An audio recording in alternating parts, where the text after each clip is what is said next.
Hi കൂട്ടുകാരെ, എല്ലാവർക്കും നമസ്കാരം. ഇന്ന് ഞങ്ങൾ 3-4 പേര് കൂടിയിട്ട് നമ്മുടെ വീടിനടുത്തൊരു ടൂറിസ്റ്റ് പ്ലേസ് ഉണ്ട്, അവിടേക്കാണ് പോകാൻ പോകുന്നത്. ഇവിടെ വീടിനടുത്തായത് കാരണം ഇതുവരെ പോകാൻ തോന്നിയിട്ടില്ല. മുറ്റത്ത് മുല്ലയ്ക്ക് മണമില്ല എന്നല്ലോ. എന്നാലും ഇന്ന് സൺഡേ ആയത് കാരണം ഞങ്ങൾ ഇന്ന് അവിടേക്ക് പോകാൻ തീരുമാനിച്ചു. നെടുങ്കയം റെയിൻ ഫോറസ്റ്റ്, ഇതാണ് അതിൻ്റെ മെയിൻ കവാടം. മുന്നിൽ തന്നെ 2 സ്റ്റാച്ചു ഉണ്ട്, നമ്മുടെ മൂപ്പനും വൈഫും അവരെ പട്ടിക്കുഞ്ഞും.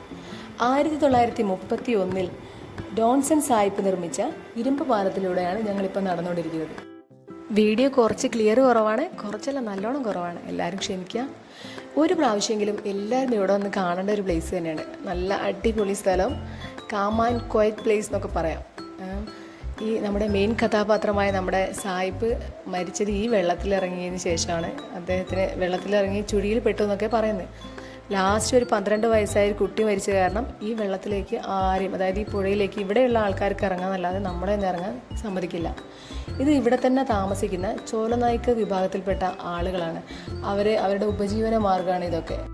ഈ മരുന്നിൻ്റെ പേര് ചോദിച്ചപ്പോൾ അവരെനിക്ക് പറഞ്ഞു തന്നു, പക്ഷേ ഞാനത് മറന്നുപോയി.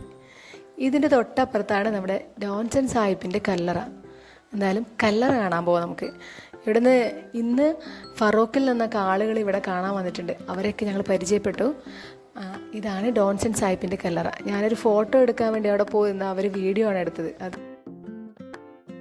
ഇനി ഇവിടെ കാണാനുള്ളത് ആനപ്പന്തിയുണ്ട്, ഇവിടെ ട്രൈബൽ സ്കൂളുണ്ട്. ഇവിടുത്തെ കുട്ടികൾക്ക് പഠിക്കാനുള്ള ട്രൈബൽ സ്കൂളാണ് ഇത്. അതിൻ്റെ ഉള്ളിലേക്കൊന്നും പോകാൻ ഞങ്ങൾക്ക് നേരെയില്ല, അവിടെ പോകാൻ പാടുണ്ടോ എന്ന് എനിക്കറിയില്ല. ഇതിന് ചുറ്റുവട്ടമാണ് ഇവിടെയുള്ള ആളുകൾ താമസിക്കുന്നത്. ഞങ്ങൾ 4 പേരും ഒന്നിച്ചാണ് ഇങ്ങോട്ടേക്ക് വന്നത്. റഹീന, സെലീന, നുസ്രത്ത്, പിന്നെ ഞാനും. ഞങ്ങൾ ഒന്നിച്ച് പഠിച്ചവരാണ്. ഇതാ ആ കാണുന്നതാണ് ആനപ്പന്തി. ഇവിടെയാണെന്ന് അത്രേ പഴയ കാലത്ത് ആനകളെ കൊണ്ടുവന്ന് മെരുക്കിയിരുന്നത്. ഞങ്ങൾ ആനയൊക്കെ കാണാമെന്ന് വിചാരിച്ച് പോയതാണ്. അവിടെ ആനയും പൂച്ചയൊന്നുമില്ല. രാത്രി ആന ഇറങ്ങുന്നവർ പറഞ്ഞ് ആനപ്പിണ്ടിയൊക്കെ നിറയെ കിടക്കുന്നുണ്ട്. എന്നാലും ഇവിടേക്ക് ടിക്കറ്റ് എടുത്തിട്ടാണ് വരേണ്ടത്. ഞങ്ങൾ ഒരാൾക്ക് 40 രൂപ വെച്ചിട്ടാണ് ടിക്കറ്റ് എടുത്തത്. സ്കൂട്ടർ ഉണ്ടായത് കാരണമാണ്. ഇനി കാറിന് അതിനേക്കാൾ ഉണ്ടെന്നാണ് എനിക്ക് തോന്നുന്നത്. ചെറിയ കുട്ടികൾക്ക് അതിലും കുറയും. അങ്ങനെ ഞങ്ങൾ ഇവിടുത്തെ പരിപാടിയൊക്കെ കഴിഞ്ഞ് നമ്മുടെ മൂപ്പൻ്റെയും വൈഫിൻ്റെയും കൂടെ ഫോട്ടോയൊക്കെ എടുത്ത്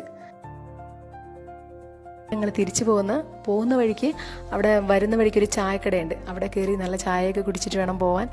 എന്നാലും ഇന്നത്തെ വിശേഷം എല്ലാവർക്കും ഇഷ്ടപ്പെട്ടെന്ന് വിചാരിക്കുന്നു. നമ്മുടെ കോഴിക്കോട് ബഡീസ് ഉറപ്പായിട്ട് ഇവിടെ വരണം, ഇവിടെ നിങ്ങൾക്ക് ഇഷ്ടമാകുമെന്ന് എനിക്ക് ഉറപ്പുണ്ട്. ആ കാണുന്ന കിസ്സ എന്ന് പറഞ്ഞ ചായക്കടയിലേക്കാണ് ഞങ്ങൾ പോകുന്നത്.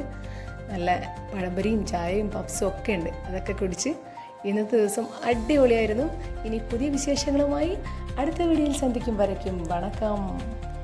Are the little stars shining bright today? Dreams are in our pockets, ready for the way. Every smile is magic, every hope is new. The world becomes